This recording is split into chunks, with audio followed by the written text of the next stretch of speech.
Bueno, buenos días.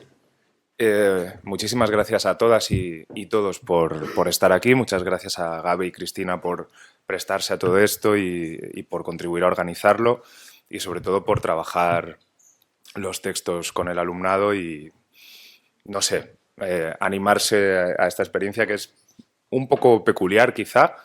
No es la primera que hacemos del ciclo Ven al CEMAP, pero sí que es la primera vez que juntamos estos dos ciclos, ¿no? El Jóvenes Poetas Jóvenes y el Ven al CEMAP. Creemos que va a salir muy bien, pero bueno, ya veremos.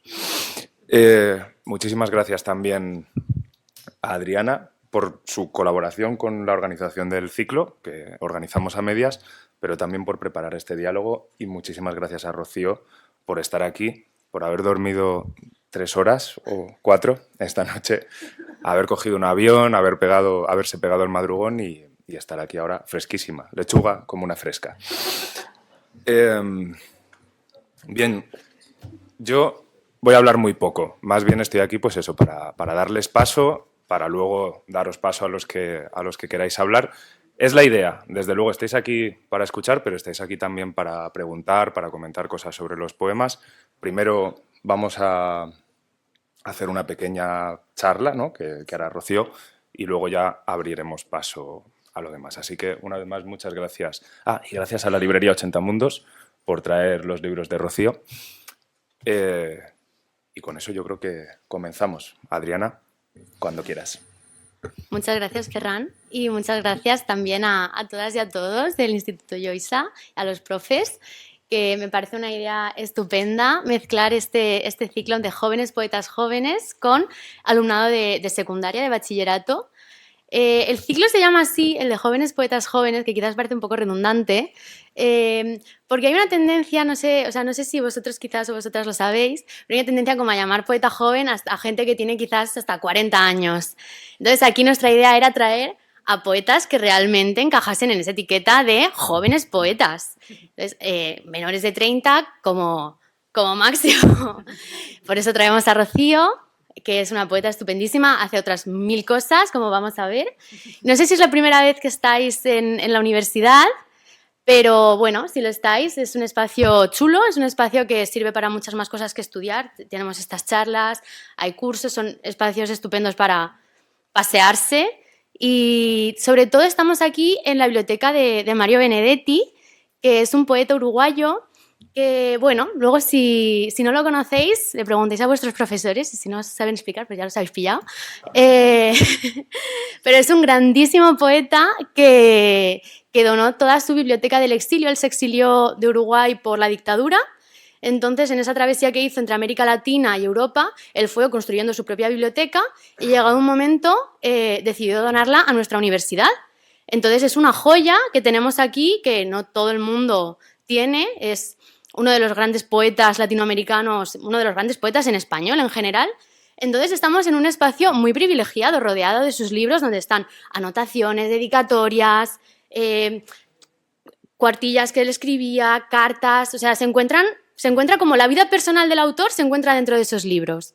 Entonces creo que es un espacio muy bonito para albergar encuentros sobre literatura, poesía, para animar a jóvenes como vosotros, pero también como Rocío, que como poeta, a participar y a disfrutar. Bueno, Rocío Simón es poeta, es performer, es actriz, es bailarina, es investigadora, es todo. Es de Sevilla, también ha estado trabajando y viviendo en Madrid. Y bueno, la hemos invitado porque creemos que encaja perfectamente con el espíritu del ciclo, porque creo que es ideal para hablar de la creación artística, desde la juventud, desde la frescura, y que creemos que puede encajar muy bien con el público que tenemos hoy, que es un público de secundaria. Ya habéis trabajado también sus fanzines, sus poemas. Entonces, bueno, ella ha preparado una charla, creo que va a ser estupenda, y yo ya doy paso a su charla. Y luego creo que será muy, muy guay que comentemos, que nos contéis que habéis estado trabajando, qué impresiones os han sugerido los poemas, los fanzines, el de No Soy Guay, el de Fuckboys, que nos han dicho que lo habéis trabajado, si habéis creado algo a partir de eso, si habéis creado en general. Así que bueno, adelante, Rocío, muchas gracias y muchas gracias también a vosotros por estar aquí hoy. Vale, a ver, así se me escucha, ¿verdad? Bueno, pues muchísimas gracias a Adriana y a Ferran y al CEMA por todo, por la invitación, por estar a todos vosotros aquí, o sea, muchas gracias a todos. Estoy muy contenta.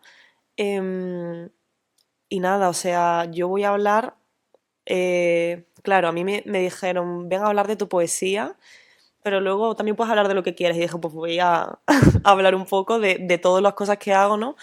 Un poco con la perspectiva de, como que pensaba, sabiendo que iba a hablar con gente como vosotros, que estáis en bachillerato y tal, que tenéis otra edad, otras perspectivas de vida, eh, otras inquietudes diferentes a las que tengo yo ahora mismo, pensaba como que me hubiese gustado a mí escuchar en segundo de bachillerato, en primero de bachillerato, y no que me gustaría escuchar a mí con 28 años, ¿no? Que, entonces, igual una charla súper teórica de lo que hago, como que es un tostón, ¿no? Entonces pensé en si hay gente aquí que le gustaría hacer algo creativo, que le gustaría escuchar, que le vendría bien escuchar, o si hay gente que no se lo ha planteado nunca, a lo mejor sale esta charla diciendo, pues de repente quiero hacer cosas, ¿no? Entonces la charla va sobre hacer cosas. ¿Por qué digo hacer muchas cosas? Porque como me estaban presentando, ¿no? Yo hago como muchas cosas diferentes, ¿no? Y siempre he tenido como un poco la retahíla esta de no, es que haces muchas cosas pero no te centras en nada, ¿no? O no, es que, o cuando entré en la carrera, lo primero que me dijo un profesor fue, porque yo era bailarina, ¿no? Fue la primera cosa que empecé a hacer desde pequeña. Y me dijo, bueno, pues o vas a dejar la danza o vas a dejar la carrera, pero las dos cosas no las puedes hacer, ¿no? Como un poco desmontar esa idea, ¿no? De no puedes hacer varias cosas y como que son compartimentos estancos, es decir, como si la literatura no tuviese nada que ver con la danza o como si estudiar literatura no tuviese nada que ver con hacerla, ¿no?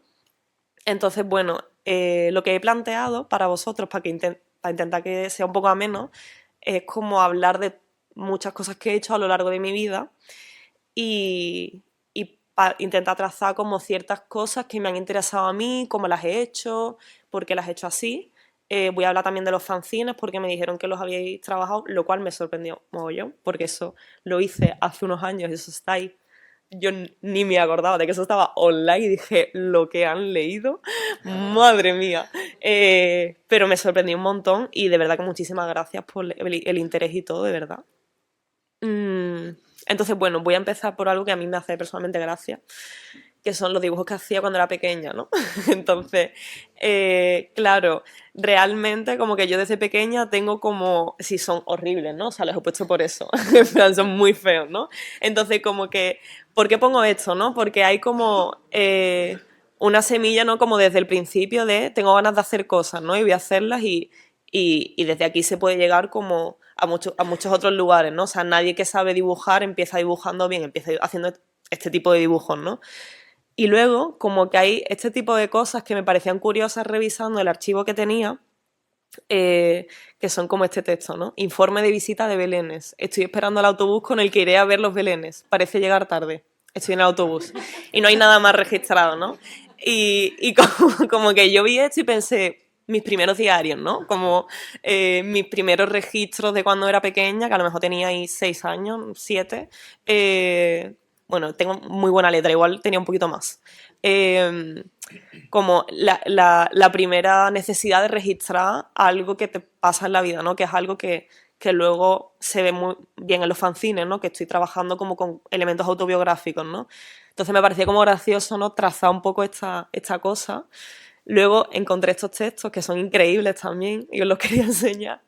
El de la derecha dice, querido diario, estamos en 2009. 2009 no sé si habíais nacido, bueno, sí, habéis nacido ya, pero erais muy pequeños, ¿no? Hace un siglo que no escribo, así que pienso rellenar todos los diarios que tengo en casa intentando récord Guinness XD, ¿no? Esto es increíble, ¿no? El cuaderno, el cuaderno, no sé si os fijáis que hay como un broche, ¿no? Al lado, es como para cerrarlo con candado, es que es súper cuaderno clásico de niña, era de la Barbie, mucho antes de que saliese la película de la Barbie, por supuesto. Y bueno, increíble, ¿no? Y quiero decir, es que yo vi este texto y dije, jo, es que me pasa lo mismo a mí siempre, ¿no? Yo escribo diarios, pero luego muchas veces tengo temporadas de no escribir y siempre tengo muchísimas entradas en las que digo, voy a volver a escribir, voy a volver a escribir a diario, ¿no? Y luego nunca lo hago, ¿no? Pues de chica era igual. Y luego este de aquí a la izquierda, que no sé si observáis esta cosa que también es muy curiosa, ¿no? De que yo misma me puntuaba los textos, ¿no? Sobresaliente, ¿no? Muy bien, ¿no? Como no tenía abuela, no me hacía falta. Pero luego hay otros en los que me pongo suficiente, ¿no? O sea, como que había una autoconciencia ya de lo de cosas que quería hacer y como una cosa de, bueno, este no te salió tan bien, ¿no? Y este de repente, yo no sé, no recuerdo por qué lo escribí, pero parece como un poema o no sé. No sé si lo copié de algún lado, no tengo ni idea, pero me parecía interesante traerlo. Eh, También un poco como porque penséis si vosotros quizás como también habéis tenido este tipo de cosas, ¿no? O sea, me imagino que alguien de aquí habrá escrito un diario en algún momento de su vida, habrá sido ese niño o esa niña que no para de dibujar, ¿no? Y que ahí igual hay cosas que tenemos de pequeños que luego como que se pierden y que es bonito como recuperarlas y decir, bueno, ¿por qué dejé de hacer esto? Eh, entonces, bueno, es que es increíble, ¿no? Las cosas que flotan, juguetes que flotan. No recuerdo tener juguetes que flotaban en la bañera tampoco, o sea que. Barquito de vela. Bueno, entonces.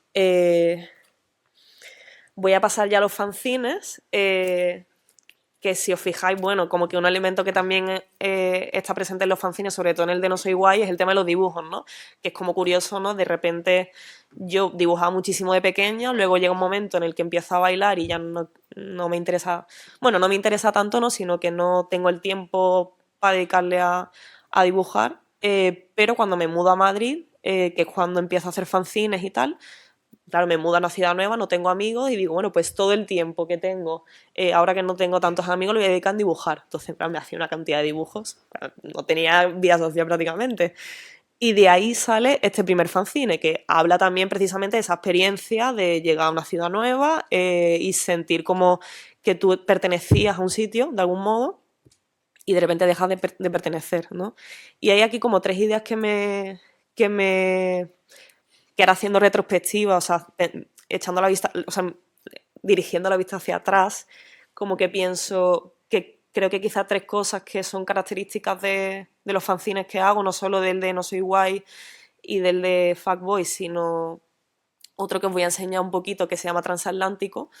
Es como que hay una presencia de los objetos de archivo.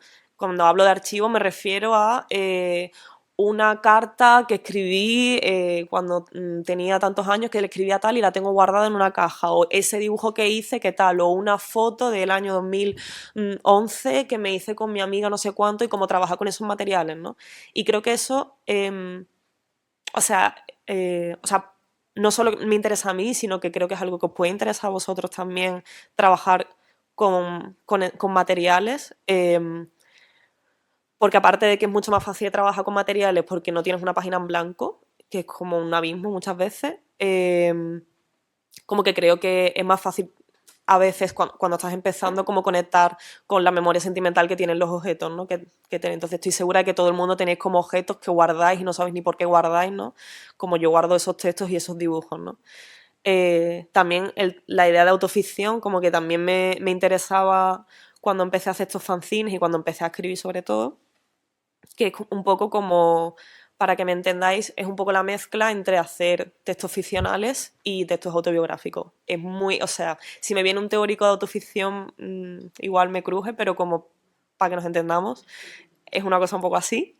Y luego la idea de reescritura. ¿Por qué la idea de reescritura? Porque realmente los fanzines que vosotros habéis leído en internet son como segundas ediciones, ¿no? Como, sí, segundas versiones de esos fanzines que son diferentes a las originales. Entonces, como la idea de volver sobre el propio texto y cambiarlo, como que es algo que me parece interesante porque es como salir un poco de esa idea de que el texto es siempre así, que por ejemplo si yo he publicado un libro, el poema número 3 siempre va a tener que ser de la misma forma y yo nunca puedo cambiarlo, ¿no? Y un poco como romper con esa idea de, bueno, pues igual ya el poema número 3 en 2027 no me gusta y lo quiero cambiar, ¿no? Con libros es igual un poco más difícil, pero que se hace, pero no se hace tanto. Pero con fanzines, la cosa de los fanzines es que te da como toda la libertad del mundo. ¿Por qué? Porque no estás, digamos, dentro de un circuito editorial. que eso creo que también es algo que os puede interesar, porque precisamente si queréis como hacer cosas, pero no sabéis un poco cómo entrar en un circuito, no sabéis por dónde empezar y tal, los fanzines es como un mundo en el que yo lo hago lo que quiera, lo monto como quiera, es muy fácil de hacer. Yo el fanzine de No Soy Guay lo edité con el móvil, o sea, como no hay, o sea, muy, muy, muy, muy cutre. Lo hice en plan, como que no hace falta tener muchísimas herramientas ni muchísimos medios. Y es una manera de explorar y de hacer algo que tú puedas compartir con tus amigos, porque al final el alcance que tiene un fanzine es, pues nimio, ¿no? En plan, o sea, en este caso lo habéis leído vosotros, que me hace muchísima ilusión, pero creo que antes de esto, como que nunca lo había leído tanta gente, ¿no? Entonces, al final, es como una cosa que hacer para compartir y para experimentar sin pretensiones, ¿no? Y precisamente, claro, o sea, a mí me da un poco, tengo que reconocer que me da un poco de vergüencilla que hayáis leído los fanzines, porque yo no los considero como las mejores cosas que he hecho, la verdad. Creo que es como algo que estuvo bien en su momento y que me ayudó a aprender otras cosas, pero no diría que es como aquí me sembré, ¿no? Sino que es como, bueno, estuvo bien como experimento, sobre todo porque no tenía pretensiones literarias. Era como, yo voy a hacer esto y es el único espacio en el que no tengo que pensar en si esto está perfectamente escrito o si esto tal. Entonces, como despojarse un poco de eso, ¿no? Que es un poco diferente a lo que al final veis en clase, ¿no? Cuando estáis estudiando, pues qué sé yo, a Lorca o estáis estudiando que escriben maravillosamente, pues despojarse un poco de esa idea de tener que escribir perfectamente o tener que hacer las cosas perfectamente. Si me paso, o sea, yo estoy hablando, vale, porque yo no estoy controlando tiempo, no sé, vale. Bueno, esto es un poco lo que comentaba antes de lo del material de archivo. Y lo que hago precisamente era lo que lo habréis visto, como coger objetos, imágenes, recortes que tengo, billetes, o sea, que son billetes míos, que no es rollo cogí una foto de internet, ¿no? Son todos recortes míos y cosas que yo a lo mejor tengo guardadas. E intento generar un relato con todos los objetos para contar el tema de ese fanzine, ¿no? Que en este caso, pues, es el de no ser guay, ¿no? Que en realidad es un poco nadie es guay en el fondo y todo el mundo lo es, ¿no? Como que en realidad lo que intenta es un poco desmontar esa idea, ¿no?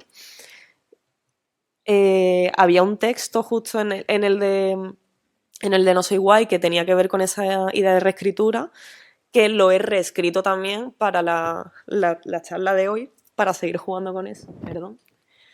Para seguir jugando con eso. Y justo las partes que están en cursiva están reescritas, ¿no? Y dice, he tenido que hacer una corrección en lo que ponía aquí porque no estaba bien escrito y no está de más admitir que me estoy censurando. Desde que llegué a Madrid me he sentido cada vez menos guay. En realidad, este sentimiento palpitaba desde siempre, solo que antes de venir a Madrid estaba rodeada de más personas, curiosamente. Siempre me he sentido prescindible en los grupos. Desde que no ser guay comenzó a frustrarme, he hecho muchas cosas. De eso va esta charla, ¿no? Entonces, en el de Fuckboys, que también lo habéis estado trabajando, o sea, no os voy a contar de qué va porque también lo habéis leído, entonces es como redundante, pero creo que es algo que quizá puede que no hayáis entrado en contacto con eso al leerlo, aunque hay como imágenes, no sé si os acordáis de que hay como imágenes en las que salgo yo bailando y tal.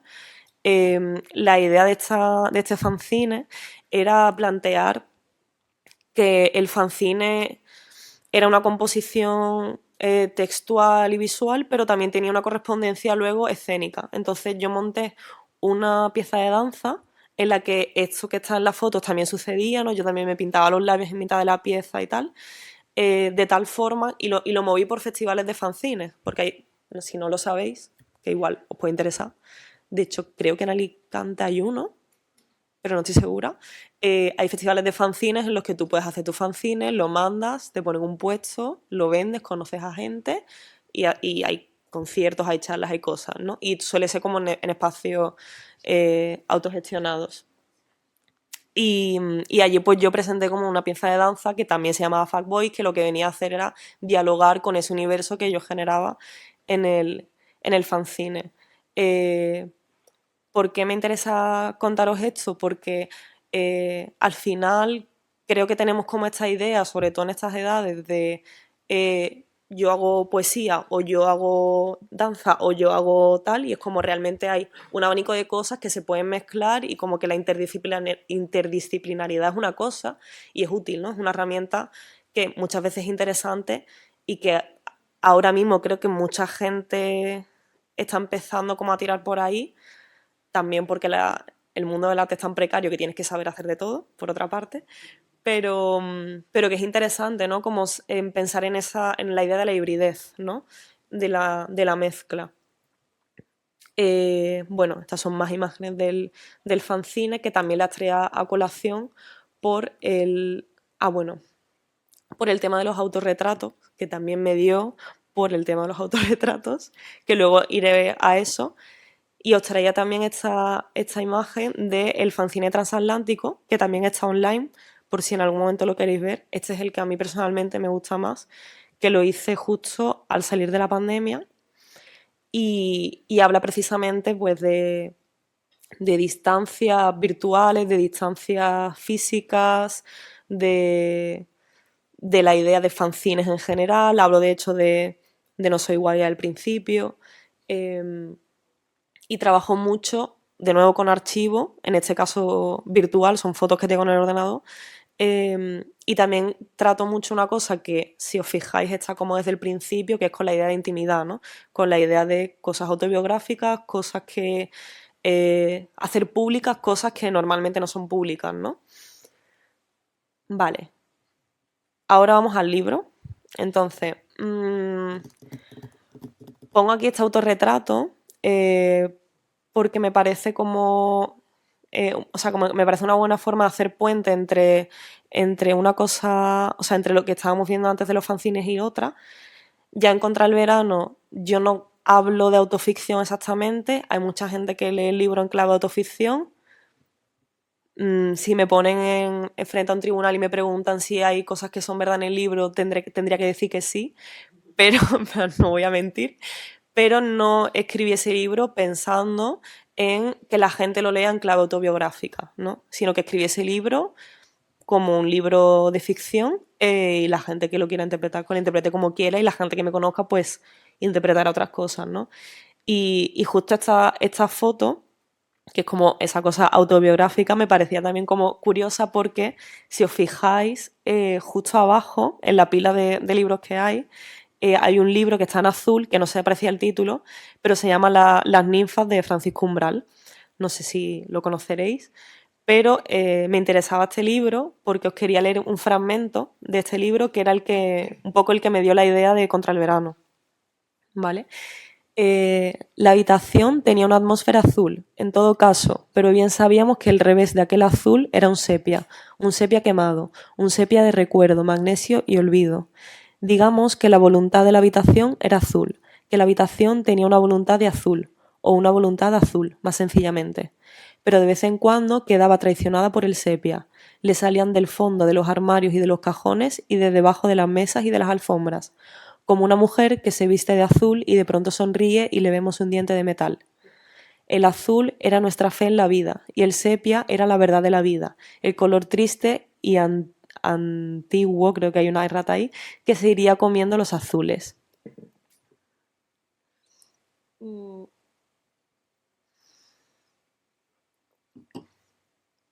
Entonces, ¿por qué me interesaba este libro? Que es como el que inicia...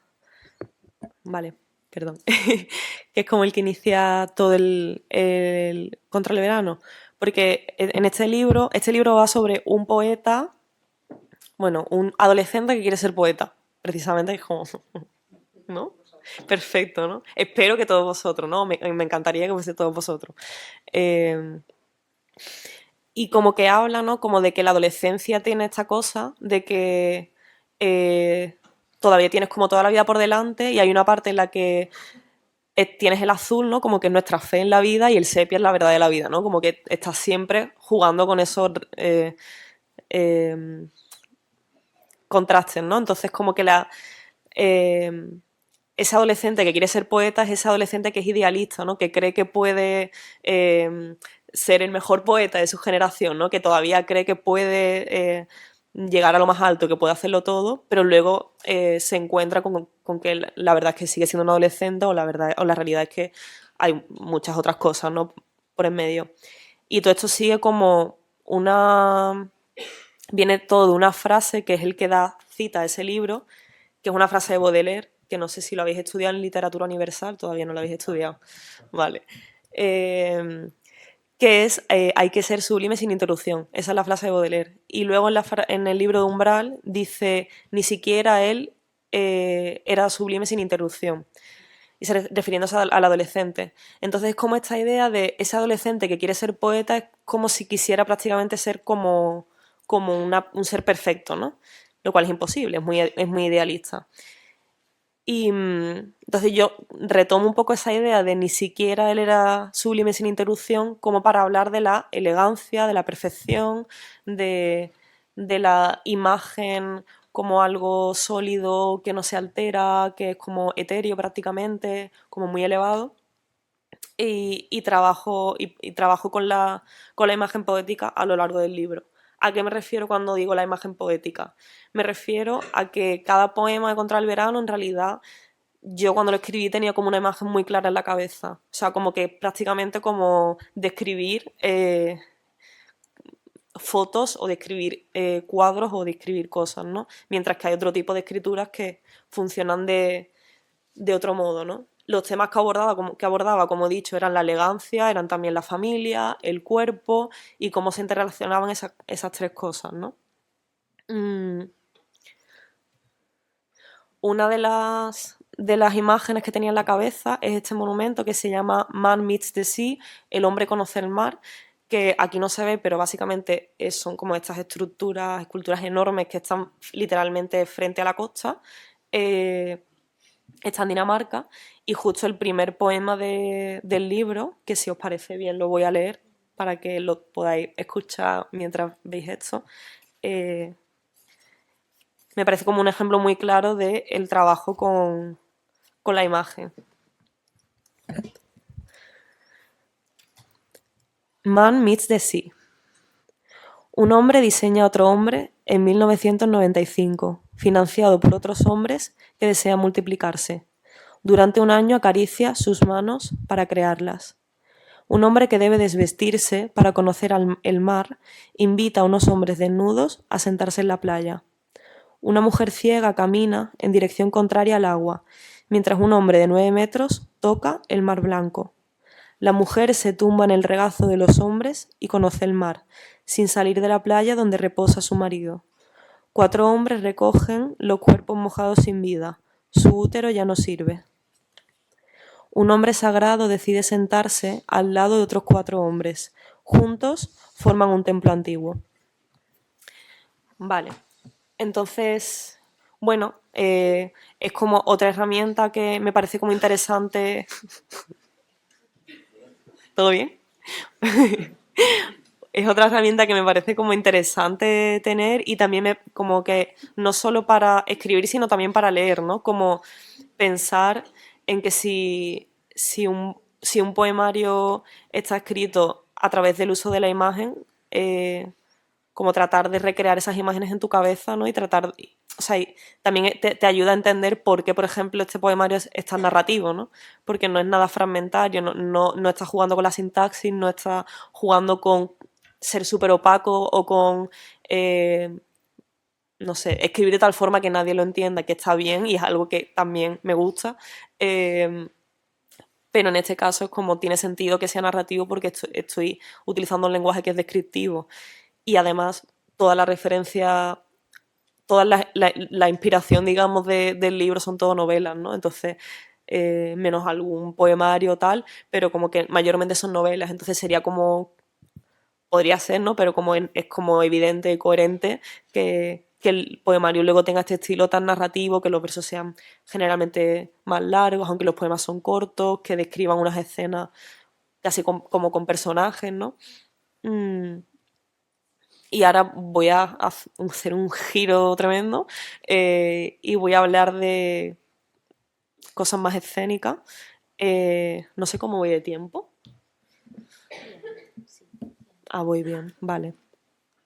Es que nunca he hablado tanto tiempo sobre mí, jamás. Vale. Esta es una performance que hice, que la hice con Rodrigo García Marina, la hicimos por primera vez en el Reina Sofía y luego la hicimos en el Festival de Poesía Joven, como haga la redundancia, en Alcalá de Henares. Otra cosa que de nuevo también me parece como guay traer aquí, porque también es como otra forma de entender el hecho escénico de forma diferente. Es decir, yo es cierto que vengo del mundo de la danza, pero yo no recibo una formación actoral rigurosa, no he estudiado interpretación, o sea, he estudiado interpretación, he hecho algún curso y tal, pero no he hecho la carrera de interpretación ni nada. Y de repente la performance, igual que el mundo de los fanzines, es como un lugar en el que puedes como, digamos, tienes más libertad para hacer determinadas cosas y para plantear las cosas de otro modo. Y si alguien tiene como la vena escénica, os podría interesar esto como formato, que creo que es como algo que quizás a estas edades no necesariamente conoces. Y digamos que la performance vendría a ser, si lo comparamos con... Si una obra de teatro es una novela, entre comillas, una performance podría ser como un poema. Es decir, es algo que no necesariamente tiene unos personajes, que juega con otro tipo de mecanismos y que se interesa mucho por la imagen también. En mi caso, yo, por ejemplo, también me interesa mucho la imagen, igual que en Contra el Verano, en esta performance. Esta performance surge de un ciclo que se coordina para que coincida con el Festival del Orgullo, y el tema del ciclo es malestares queer. Entonces lo que nos proponen es hacer una performance en la que planteemos distintos malestares que tengan que ver con ser una persona LGTB. Entonces, digamos que toda la performance está dividida en varias piezas que van abordando diferentes cosas, ¿no? Aquí, por ejemplo, la foto que veis a la izquierda se me ve solo a mí, pero hay otro chico también. Estoy vestida como con unas telas blancas, ¿no? Y en realidad es como si estuviese vestida de boda, ¿no? Y lo que tengo en la mano es un ramo y tengo una media en la cabeza, ¿vale? Por eso se me ve la cara tan rara. Eh, Entonces era un poco como esta idea de el matrimonio es un espacio que está vinculado a la heterosexualidad, es un espacio que no está relegado para la gente queer. ¿Qué pasa cuando que sí, que el matrimonio gay existe, que lo sé, pero como que al final sigue siendo un tipo de... O sea, ese tipo de bodas suelen ser también siguiendo unos esquemas heterosexuales, ¿no? O sea, como uno está en el altar, el otro viene, ¿no? Como que todo sigue al final el mismo ritual que conocemos de toda la vida, ¿no? Como sería una boda con personas queer, ¿no? Y de repente pues estamos ahí como bailando, haciendo cosas raras, bueno, como un poco transgredir esa idea de que no estoy en contra de las bodas, de hecho me encantan las bodas, pero un poco transgredir esa idea desde lo queer. Y luego las otras dos fotos básicamente vienen a hablar de la depilación, que es un tema que me imagino que estaréis bastante en contacto con ello en el sentido de que creo que sí que está como bastante en el debate público la idea de, bueno, una chavala puede tener pelo en las axilas y no pasa nada, o puede tener pelo en las piernas, o sea, como it's fine, o sea, como que creo que es un tema que ya a estas alturas se entiende, pero como que no se habla tanto de la gente que tiene pelo aquí, ¿no? Yo, por ejemplo, tengo mucho pelo aquí y es como la mujer barbuda, ¿no? Como de repente es como otro tema, ¿no? Entonces me apetecía como trata ese tema que creo que también tiene que ver con ser una persona queer porque al final como que se te lee como masculina, ¿no? Y qué implicaciones tiene eso. Y lo que hice fue coger un cuadro que no lo he traído, o sea, lo podría haber puesto, un cuadro que se llama La mujer barbuda, que está en el Museo del Prado, eh, y básicamente es una mujer barbuda dando al pecho a un bebé. Entonces yo hice un texto que hablaba de esa mujer y se escuchaba de fondo mientras yo me depilaba delante de un montón de gente, que también al final es un acto político, ¿no? Bueno, y aquí hay como imágenes de cuando lo hicimos en el Reina, que la verdad es que fue increíble. Sí, bueno, y ahí está Rodrigo, para que le pongáis cara también. Vale. Vale, voy bien de tiempo. Genial. Este es otro poemario que o sea, no está publicado, o sea, esto es como en primicia, ¿no? Voy a intentar como no extenderme muchísimo porque quiero hablar de esto y de otra cosa más y ya. Y sé que es mucha información, o sea, sé que os estoy dando como un mogollón de cosas diferentes, pero bueno, luego también lo podemos como debatir todos juntos, lo que me queráis preguntar o lo que sea. Esto es un poemario por el que me dieron una beca en la residencia de estudiantes en Madrid.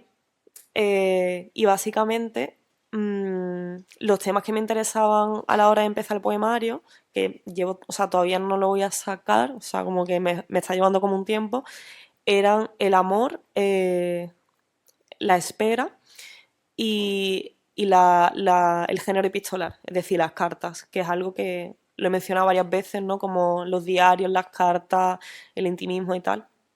Entonces, en este caso lo que hago es coger las imágenes de las mujeres medievales, he cogido como imágenes de grabados medievales, porque creo que hay algo en ellas, que no son imágenes, ¿no? Que es todo el rato lo mismo, ¿no? En todas las cosas, no sé si lo apreciáis. Hay algo en ellas que me parece que condensan como un montón lo que trato de abordar en el libro, que es mujeres que están encerradas en lo más alto de la más alta torre, que no tienen comunicación con el exterior y que la única forma de comunicarse que tienen es a través de cartas, ¿no? Entonces el libro lo que viene a plantear es qué pasa cuando una de esas mujeres envía cartas a un amado y ese amado nunca responde, ¿no? Que vendría a ser, para que nos entendamos, como cuando te gusta a alguien y te hace ghosting. O sea, como tal cual, ¿no? Lo que pasa es que no puedo hacer un poemario, podría hacer un poemario sobre el ghosting, pero en el fondo lo que viene a hablar es de eso, es del rechazo, ¿no? Es de cuando alguien simplemente te ignora, cuando alguien simplemente se desvanece, ¿no? Y esas cartas las podéis interpretar como de mil formas diferentes, ¿no? Partía toda la idea también de este verso de Susana Teno, que era una poeta argentina, que dice, agotado en los medios para obtener amor, y de ahí sacó el título. Y lo de agotado en los medios, perdón, lo de agotado en los medios era porque pasa algo, ¿no? Cuando escribes cartas en las que tu interlocutor nunca te responde, en la que el lenguaje empieza a ser cada vez como más delirante, ¿no? Y se empieza como a fragmentar. Y por eso en este poemario sí que trabajo más la fragmentación, ¿no? Porque es como cuando no hay un interlocutor que esté dialogando conmigo, el lenguaje empieza como a quebrarse, ¿no? Porque hay una quiebra también en lo que le está pasando a la persona. Aquí tenéis como más imágenes. Es que esto me parece increíble, ¿no? O sea, como hay millones de imágenes así. Este es uno de los poemas, ¿vale? Que tiene una cita de la Celestina, que eso seguro que lo habéis leído. Que la Celestina está muy infravalorado, pero, pero es que yo, claro, yo estudio filología hispánica, entonces yo he sido profe de lengua, entonces, a ver. Pero la Celestina es increíble, o sea, tiene de todo, tiene hombres tontos y lesbianas, o sea, como tiene todo es lo que necesitamos. Y se llama Recoge. Y la cita de la Celestina dice, su mucho encerramiento le impide el gozo de su mocedad. Que es un poco lo mismo, ¿no? Mujeres medievales que se encierran y que no pueden consumar su amor porque están encerradas, ¿no? Al final, esa torre en la que están encerradas todas las princesas es un símbolo de la virginidad. Realmente es como estoy encerrada aquí en lo más alto de la más alta torre, una torre que me ha construido mi padre, que es el que me impide verme con ningún hombre, y además un símbolo fálico, que no es casualidad tampoco, ¿no? Entonces estoy recluida por eso, que es igual que el huerto de Melibea. El huerto de Melibea es el símbolo de la sexualidad y por eso cuando... se me olvidó. Calisto, gracias. Cuando Calisto entra, se entiende que lo que están haciendo es mantener relaciones, ¿no? Después de decir esto, leo el poema. Pero es precisa, la piedra edificante se agranda y sube, sugieren una articulación o un tallo. Fuera el néctar espesísimo, dentro lóbulos cargan el placer, y lánzamelas, abiertas sí, estallan felices y ocultas, ahora divertidas pompas. Tenderla así una melena larga, abajo y colgantes, se miran y pendulean, y su mucho cuerpo impide el gozo. Vale. ¿Qué pasa? Esto no tiene nada que ver ni con los fanzines, ni con Contra el Verano, ni con nada, que hayáis estado leyendo relacionado conmigo. Y es ese tipo de poemas que la gente que tiene vuestra edad y más edad dice, es que no lo entiendo, entonces no lo quiero leer, porque no lo entiendo. Vale, yo os propongo algo, ¿no? Y ahora os voy a hablar también de este poema. Lo que yo propongo con este libro es, igual no hay que entenderlo, ¿no? Igual está bien si no lo entendemos. Porque la poesía no necesariamente va de eso, ¿vale? Para eso tenemos las asignaturas, tenemos del cole, tenemos las novelas que a lo mejor las queremos entender, porque queremos saber todo lo que pasa, pero la poesía no tienes por qué entenderla, ¿vale? Voy a traer solo a una teórica, que es Susan Sontag, que ella tiene un libro que se llama Contra la interpretación, y simplemente solo quiero como mencionar lo que dice. Creo que tengo aquí una cita que dice: lo que ahora importa es recuperar nuestros sentidos. Debemos aprender a ver más, a oír más, a sentir más. Nuestra misión no consiste en percibir en una obra de arte la mayor cantidad posible de contenido, y menos aún en exprimir de la obra de arte un contenido mayor que el ya existente. Nuestra misión consiste en reducir el contenido de modo que podamos ver en detalle el objeto. La función de la crítica debería consistir en mostrar cómo la obra de arte es lo que es y no en mostrar qué significa. ¿Qué quiere decir esto? Lo que dice Susan Sontag es que estamos acostumbrados a pensar en los poemas o en cualquier obra de arte, en los cuadros, como hay una forma y luego hay un contenido. Y dice que igual tenemos que plantearnos como que no hay forma y contenido, sino que es una sola cosa, ¿no? Entonces, este poema, que a priori yo no lo entiendo, sí que me puede generar cosas, ¿no? Porque a lo mejor leer Estallan felices y ocultas, ahora divertidas pompas, me puede sugerir algo. A lo mejor no es lo que yo estaba pensando, pero estéticamente, lingüísticamente, me puede sugerir algo, ¿no? Las pompas, pues igual me recuerda como a un sonido así como de pompas, o me recuerda como a algo, a más divertidas pompas, ¿no? Algo como súper infantil de repente, ¿no? Algo como juguetón, ¿no?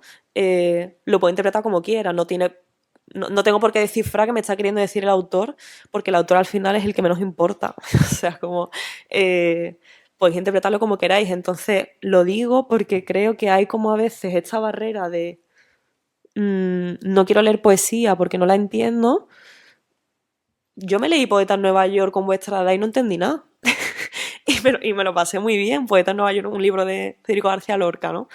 Y me lo pasé muy bien. Entonces creo que, no sé, que igual hay que despojarse de esa idea de que hay que saber mucho para leer poesía, ¿no? Os leo otro poema también.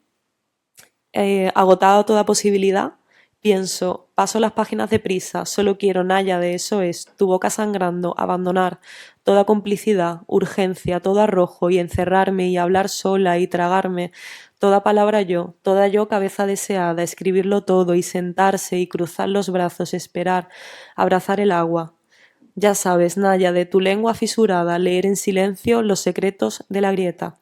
Agotada te escribo, una carta, un puente, gracias y besos. Yo que me entregué, que amé desde el principio. Lo mismo, creo que lo interesante de este poema no es tanto lo que dice, sino el hecho de que cuando lo vas leyendo te vas como casi ahogando. ¿Por qué? Porque la versificación es bastante corta. Cuando yo tengo un verso que es muy corto, normalmente la lectura se acelera, ¿no? Esa es como una de las cosas que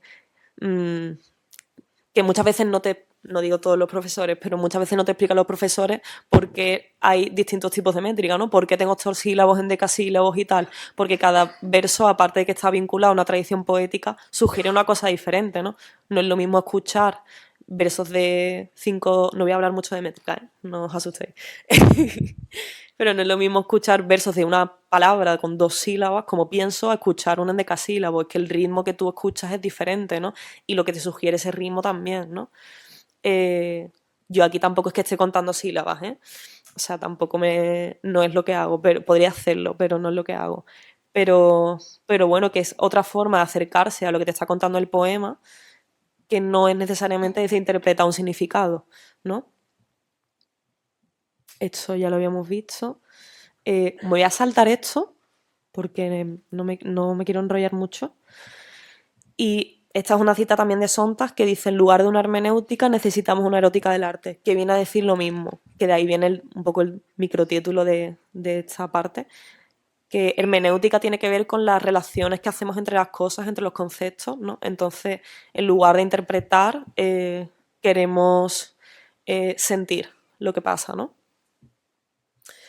Vale, ya esto es lo último que voy a comentar.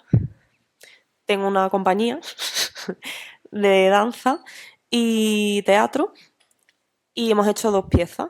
Esto es como lo que más he estado trabajando este año. Tenemos una pieza que se llama Candy y otra pieza que se llama Cómo son cuando miran.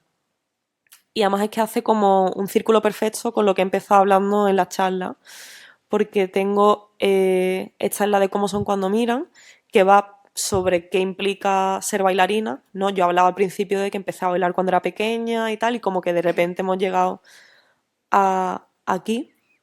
Lo hice con otras 2 chicas y básicamente, bueno, pues viene a hablar del mundo de la danza como algo a veces un poco hostil, porque las 3 hemos dejado de bailar y ahora estamos como retomándolo, ¿no?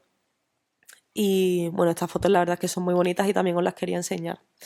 Y luego está la de Candy, que es curioso, ¿no? Porque justo lo primero que os enseñaba eran los dibujos que hacía cuando era pequeña y Candy viene a rescatar un poco el imaginario de la infancia y la idea del juego para traerlo a escena como un dispositivo, ¿no? Entonces, lo que hacemos en la fotografía de la izquierda, lo que estamos haciendo literalmente es pintarnos las caras con pintacaras como hacen los niños pequeños.